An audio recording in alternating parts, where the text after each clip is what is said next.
Ante a palavra do homem de Deus, e sua carne se tornou como a carne de uma criança, e ficou limpo. O título dessa mensagem, os irmãos podem assentar, é: o que está impedindo a sua bênção? Se nós analisarmos aqui a história de Naamã, nós vamos observar que Naamã era um homem comandante do exército da Síria, na época chamava Aram, ele era um arameu.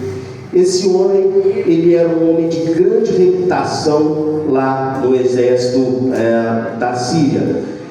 Se nós pegarmos a comparação dos dias de hoje, esse cara seria um tenente-coronel do exército, alguma coisa de patente alta ali no exército. Também nós poderíamos sugerir que ele seria um ministro, né? Naquela época não existia tantos cargos como nos dias de hoje.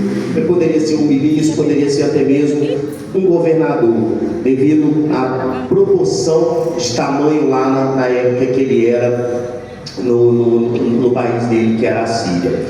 E esse homem, ele tinha só um probleminha: ele tinha uma doença que era a lepra. A lepra é uma doença que ela tem como nome científico hanseníase. Antigamente era conhecido como lepra. É uma doença infecciosa crônica causada pela bactéria Microbacterium leprae. A doença afeta principalmente a pele, os nervos periféricos, causando lesões, perda de sensibilidade e, em casos mais graves, deformidade. Muitos especialistas dizem que aquela doença de Naamã não era lepra, poderia ser uma outra doença de pele, devido que o povo judeu, principalmente, não encostava em pessoas que tinham doenças como lepra. Era uma praga, era considerado como pecado, né? Uma maldição. Então o povo judeu evitava de encostar, inclusive se encostasse, eles se tornavam impuros. Então muitos especialistas acreditam que não era a lepra, mas a palavra de Deus nos mostra que era a lepra. E nós podemos observar que quando Deus ele quer trabalhar, tudo acontece de conforme para que dê certo o encaminhamento das coisas. Nós vamos observar que Naamã, ele tinha a ajuda do Senhor Deus, o Senhor Deus de Israel. O próprio versículo fala que Naamã venceu guerra em nome do Senhor, ou seja, o Senhor abençoava ele, mesmo ele não conhecendo o Deus de Israel. O capítulo 2 vai nos dizer que em uma das guerras, Naamã, né, ele venceu possivelmente uma guerra contra o povo de Israel e trouxe cativo uma menina. Essa menina ficou no palácio de Naamã, lá sendo serva da senhora de Naamã, e devido a isso, a menina vindo observando, né, todo o processo que Naamã estava passando com a doença dele e tudo. Ela disse: olha, se você, com a senhora, se esse seu senhor tivesse contato, né, com o profeta que tem em Samaria, certamente ele seria curado. E essa notícia, ela correu a ponto de chegar no rei da Síria. O rei da Síria, então, enviou uma carta para o rei de Israel, pedindo para que o rei de Israel pudesse curá-lo. Observação interessante: cura não é o rei de Israel. E o rei de Israel recebeu aquela informação e ele ficou tão perturbado que ele rasgou suas vestes de perturbação, né? E ele disse: não sou eu Deus que dou a vida, não sou eu Deus que possa curar esse homem. Então ele ficou muito perturbado. Uma lição que nós tiramos para os nossos dias, que muitas pessoas estão na nossa vida para nos ajudar, como aquela menina. Uma simples palavra daquela menina encaminhou aquele homem para buscar a presença do Senhor. Muitas das vezes na nossas vidas nós recebemos palavras para nos encaminhar à presença do Senhor. Agora, como que você está chegando a essa presença? Muitas das vezes você está fazendo como o rei da Síria, enviando carta para outras pessoas para te ajudar, mas você esquece de caminhar para o lado do Senhor, que é que pode te dar o livramento. E você esquece de caminhar para de quem de fato pode te ajudar, né? E o rei de Israel, perturbado muito, rasgou suas vestes. Quantas pessoas que você pede ajuda e essa pessoa não consegue te ajudar, essa pessoa não tem um caminho para te ajudar? Quantas pessoas você pede uma oração, essa pessoa não pode te fazer essa oração porque ele não tem nada para você, e o caminho que você precisa é o caminho do Senhor, é o caminho do Redentor, porque é só Jesus que vai tirar você dessa situação. O profeta, então, escutando aquela informação que Naamã, o rei rasgaram as suas vestes, ele perguntou ao rei o que aconteceu. O rei com certeza contou para ele, e ele assim falou: deixa vir a mim, né? Uma lição que nós tiramos para nossas vidas é uma pergunta: você está com a vida diante do altar para dizer para aquela pessoa que precisa de ajuda: deixa vir a mim, porque eu vou fazer em nome do Senhor, que seja uma oração, que seja uma ajuda para livrar essa pessoa do problema que ele está enfiado? Eu consigo trazer para a minha vida o que Deus fez recente comigo. Quantas e quantas vezes eu batia em portas pedindo socorro, né? Para os irmãos que não acompanharam o processo, eu era um cara que bebia 1 litro de pinga por dia. Eu fumava em torno de 20 cigarros, daí para mais, por dia. Eu era uma pessoa que, quando eu bebia, eu descia para encontrar com a Rayane por aí, e não sei, quando tivesse dinheiro no bolso, eu estava fazendo práticas para Satanás. E eu não via saída mais. Eu pedia ajuda às pessoas para poder ir para a casa de recuperação. Eu pedia ajuda para pessoas para, sei lá, fazer uma viagem, para fazer qualquer coisa, mas não sabia como buscar o caminho para essa solução. E eu posso ver aqui que quando Naamã ficou sabendo que o profeta ia recebê-lo, Naamã então dirigiu até a casa do profeta. E chegando à casa do profeta, o profeta Eliseu não o recebeu, mandou simplesmente um mensageiro dizer para ele o que ele fazia. O que eu vejo nessa situação, irmãos? Deus, Ele usa quem Ele quer para falar. Quantas vezes Deus usou qualquer um para falar com você e você não deu ouvido?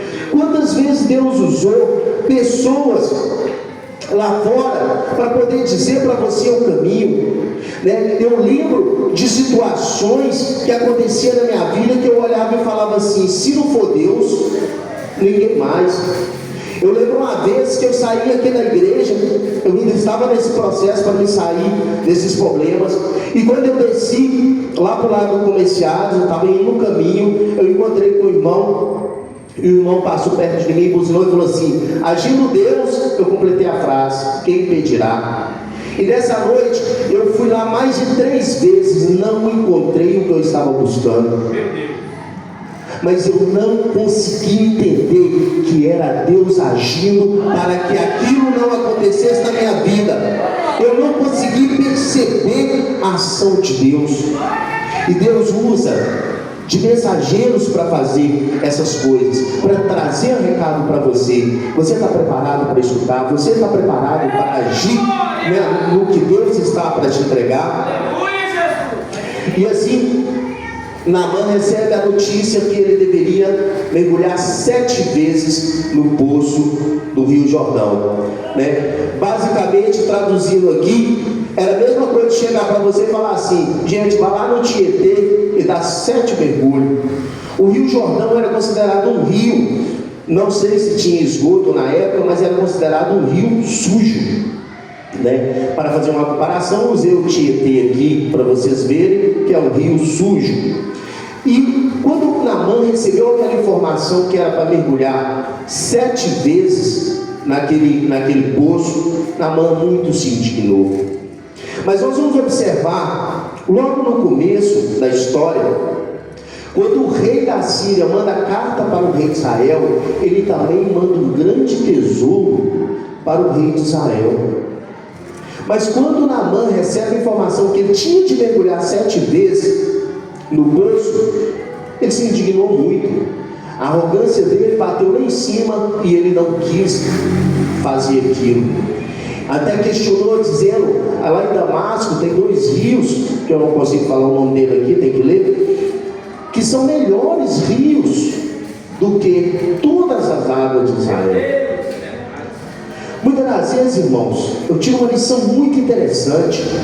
Muitas das vezes nós somos chamados para fazer a obra do Senhor, para vir para a casa do Senhor, para abster-se dos nossos pecados, para entregar, parar com os problemas que estão acometendo a nossa vida.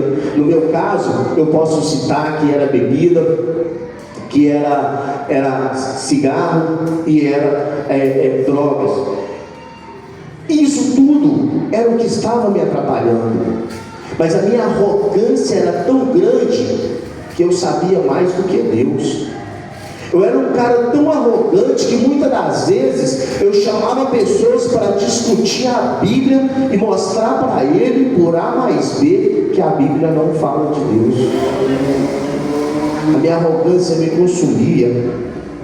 A minha arrogância era enorme e eu não conseguia, muitas das vezes, raciocinar por coisas simples da palavra de Deus. Da mesma forma, Naamã estava nessa arrogância. Ele não queria deixar coisas simples para seguir a Deus. Por que não deixar essas coisas simples? Uma vez eu escutei um primo meu que ele falava assim: se nós deixarmos tudo e seguir a Jesus, pelo menos quando nós chegar lá, nós chegamos com a vida boa. Porque aqui no mundo, o que tem para nós? O que o cigarro te traz? O que a prostituição te traz? O que traz todos esses maus pensamentos? Só fogo, só destruição. Então Naamã, ele ali, indignado, com o coração pesado, um dos servos chama ele de pai, mas aqui na Bíblia não mostra ligação que ele poderia ser um filho, e fala com ele: olha, você estava preparado para fazer o pior, você estava preparado para dar tudo pela sua cura, e agora o homem de Deus pediu só para você mergulhar 7 vezes, e assim você não pode fazer. Da mesma forma, o Senhor pergunta para você: o que Deus te pediu para fazer tão simples que você não pode fazer? O que Deus quer da sua vida de tão simples? Um ide, coisas simples que Deus te pediu e você não pode fazer. Muitas das vezes Deus pede a gente para fazer, sei lá, um evangelismo, entregar um folheto, orar para uma pessoa. E nós não podemos fazer coisas simples. O que está impedindo a sua bênção? O que está impedindo você mergulhar nesse poço? Por que não? O que você tem a perder se você não fizer isso? Por que não largar o pecado? O que nós temos a perder? Por que temos que nos manter viciados no pecado? Por que temos que manter viciado nesse mundo? Por que não podemos deixar? Mas assim, Naamã, quando ele entendeu o recado, ele foi até o poço, e assim ele mergulhou 7 vezes no poço e saiu curado. E saiu curado. E eu consigo fazer paralelos sobre isso, porque quantas vezes eu fui em várias igrejas, quantas vezes eu fui em vários locais pedindo ajuda, pedindo tudo quanto é forma de conselho, mas não saía curado. Sabe por quê? Porque eu ainda não tinha mergulhado. Mas o dia que eu mergulhei, esse dia eu saí sarado, com a pele limpa, como de uma criança.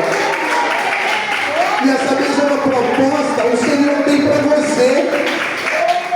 O Senhor não é Deus só meu, o Senhor não é Deus só seu, o Senhor é Deus de todos, e Ele quer limpar todos a sua lepra. Glória a Deus. E assim, a gente vai ver que o decorrer do versículo, Naamã, ele passa a então adorar somente ao Deus de Israel. E hoje eu quero te fazer um desafio para me finalizar. Você está adorando somente o Deus de Israel?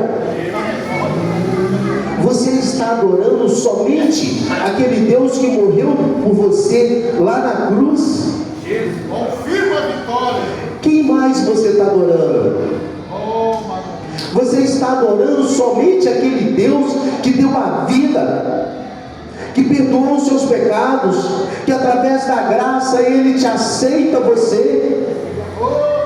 Porque muitas das vezes, se nós pegássemos os nossos pecados e julgássemos a nós mesmos, nós iríamos chegar à conclusão que nós mesmos merecíamos morrer.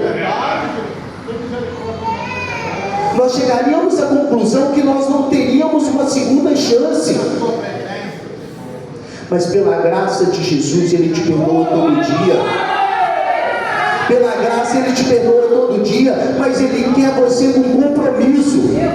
Você sabe por que seu milagre não chegou? Porque você ainda não assinou um compromisso com Deus.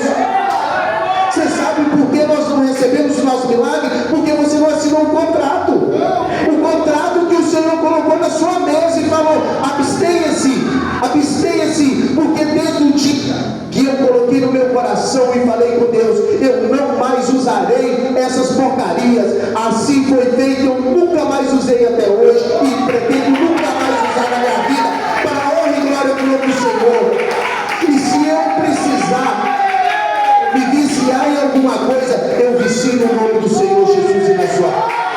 Assim eu agradeço a minha oportunidade e que Deus possa continuar abençoando todos nós, em nome de Jesus.